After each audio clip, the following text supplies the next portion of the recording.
ఎంతటి వారైనా సరే కర్మలకు అతీతులు కారు, చివరికి భగవంతుడైనా.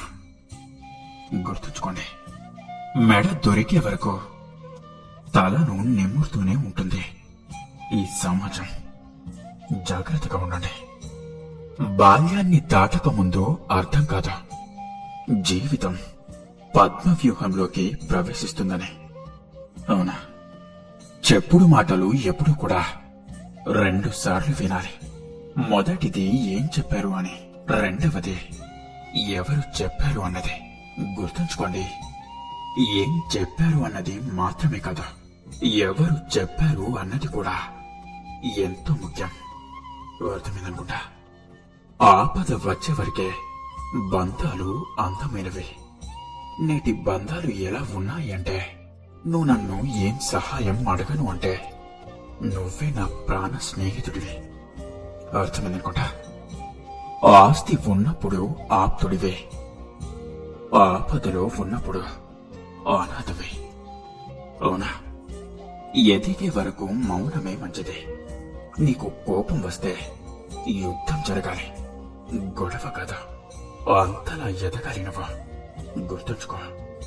గుర్తుంచుకోండి, శ్రమలోంచి పుట్టుకొచ్చిన ఏదైనా సరే రుచిగానే ఉంటుంది. అర్థమైందనుకుంటా. చెడు చెదిరిపోతే మిగిలేది మంచి కదా. మంచి బంధాలను ఎప్పుడు కూడా 10 ఇచ్చి మరీ కొనుక్కో. ఇక చెడు బంధాలను 20 ఇచ్చి మరీ వదిలించుకో అంటారు. ఎందుకంటే చెడును వదిలించుకోవడం అంత ముఖ్యం మరి కదంటారా? ఈ నరకం అందరికీ అర్థం కాదు. నేటి తండ్రుల బాధ ఇలా బ్రతకకూడదు అని తెలుసుకునే లోపే మేమిలాగే బ్రతుకుతామని వాదించే కొడుకులొచ్చేశారు. మరణము వచ్చేస్తుంది. అవునా? ముంచే మాటల్లో తడిసి మురిసిపోకండి.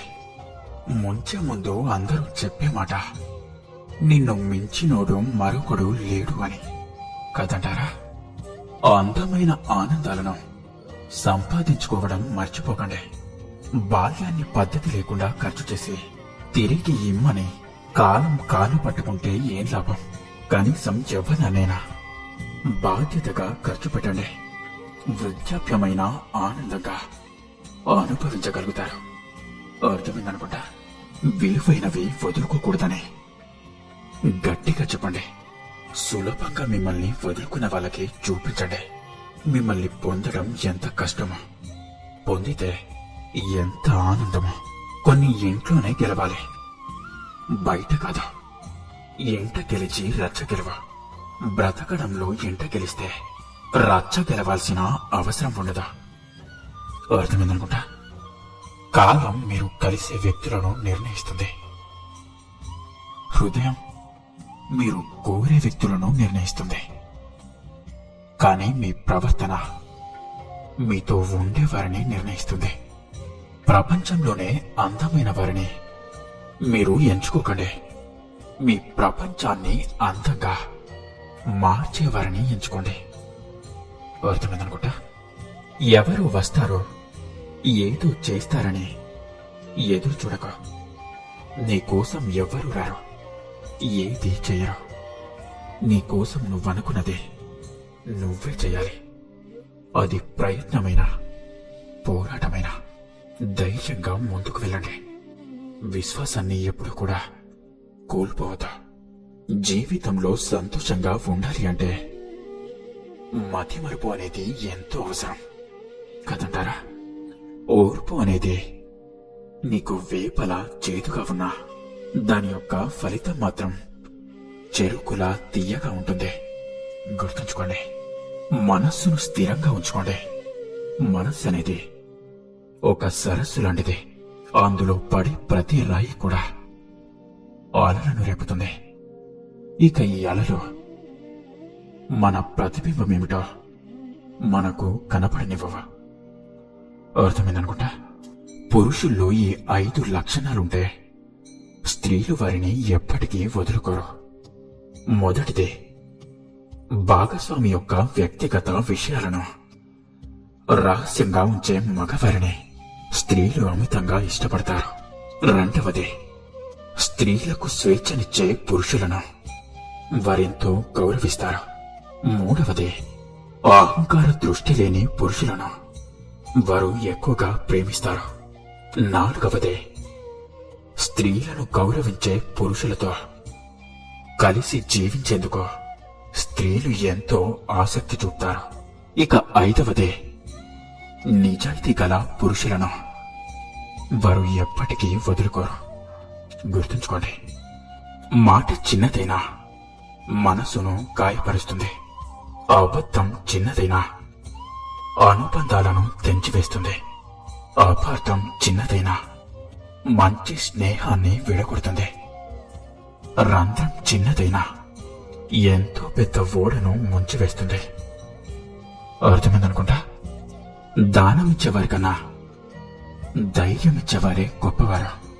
దానం వల్ల ఆ క్షణం మాత్రమే బ్రతుకుతావు, కాని ధైర్యం వల్ల నీకు నువ్వు జీవితంలో లేచి నిలబడతావా. కాబట్టి ధైర్యంగా ఉండండి. ప్రతి అనుభవం వెనుక ఒక ఓడిపోయిన జీవితం ఉంటుంది. ప్రతి బాధ వెనుక ఒక గాయపడిన మనసు ఖచ్చితంగా ఉంటుంది కదంటారా. చేతిలోని ధనం అలాగే నోటి మాట రెండు కూడా విలువైనవే. వాటిని పొదుపుగా వాడితేనే మనిషికి విలువ.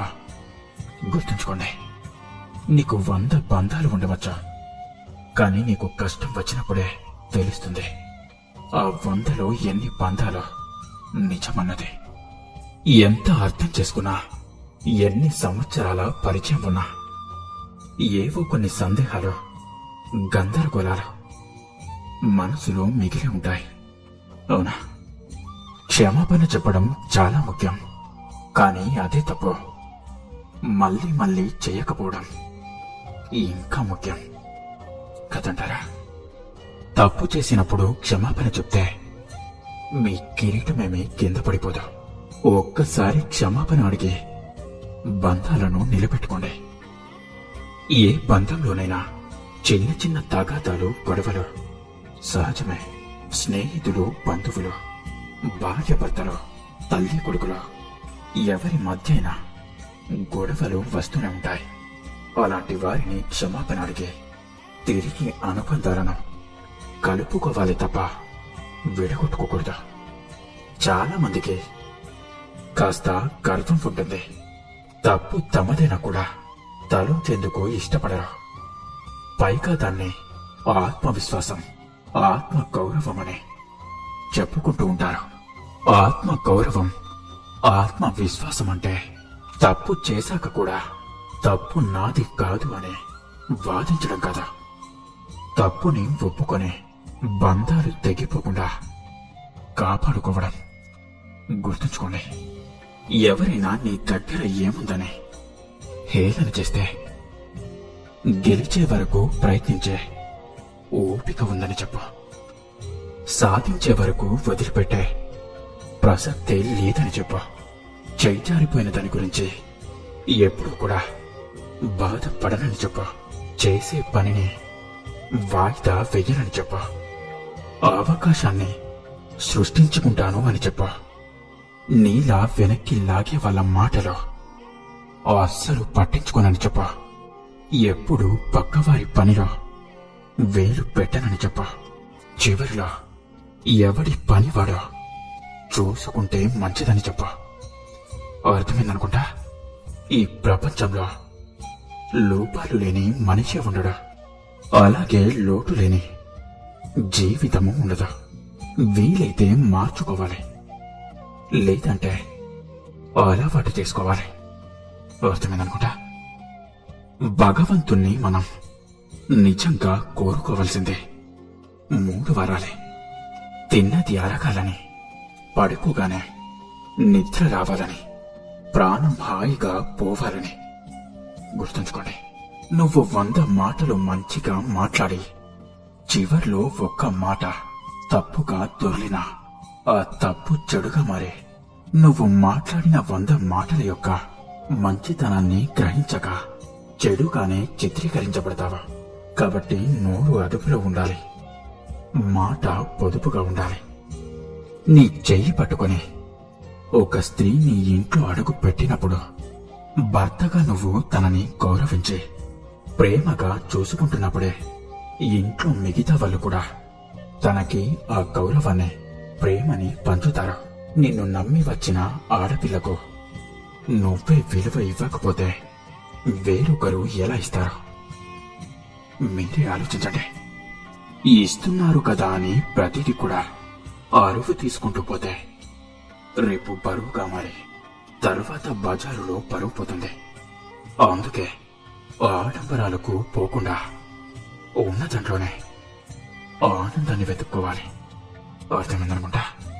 మనసులో మాలిన్యం ఉన్నప్పుడు శరీరాన్ని ఎంత శుభ్రంగా ఉంచుకుంటే ఏం లాభం? చేపలు రాత్రింబవళ్ళు నీళ్ళలోనే ఉన్నా వాటి వాసన పోదు కదా. అర్థమైందనుకుంటా. ఒక మనిషి ఇంకొక మనిషిని ఇష్టపడతాడు, కానీ అతని మేధావితనాన్ని ఎప్పటికీ కూడా ఇష్టపడడు. ఎందుకంటే ఎవరికి వారు నేనే గొప్ప అనే భావన కలిగి ఉంటారు. నచ్చని మనిషి గురించి మాట్లాడకండి. ఇష్టం లేని వ్యక్తిని తలవకండి. మనల్ని చులకనగా చూసే మనుషుల్ని అస్సలు పట్టించుకోకండి. అప్పుడే మనం పూర్తి ఆరోగ్యవంతులుగా ఉంటాం కదంటారా? ఇక అందరూ నాతో పాటు ప్రేమతో ధ్యానించండి. రాధాకృష్ణ ఇన్ని మంచి సూక్తుల్లో మీకు ఏ సూక్తి నచ్చిందో కింద కామెంట్ చేయండి. అలాగే ఈ వీడియో కనుక మీకు నచ్చినట్లయితే వీడియోని లైక్ చేసి ఇలాంటి మరిన్ని వీడియోస్ కోసం మన ఛానల్ని సబ్స్క్రైబ్ చేసుకోండి. ధన్యవాదాలు.